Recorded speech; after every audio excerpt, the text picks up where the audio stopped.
Hadi.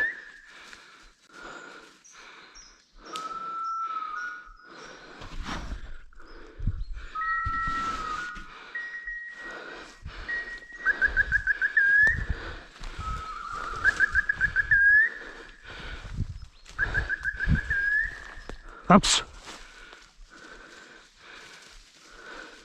Gidiyor. El freni çektirdim ona.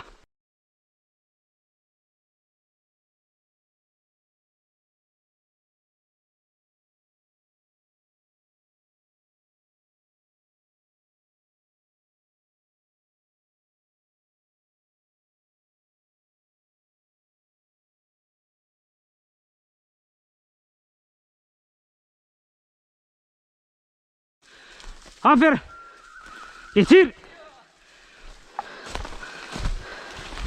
Getir. Burada. Geç. Aferin. Hani ara. Hadi. Burada gel. Gel. Laura. Buraları tut hadi bak. Hani. Bak bakalım buraları tut. Bak. Laura.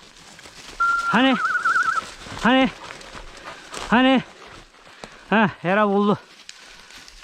Aferin. Maya önünde. Ha. Aferin gel. Gel Maya gel.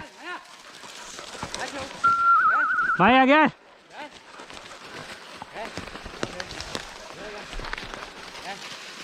Aferin. Gel Maya. Tamam bırak.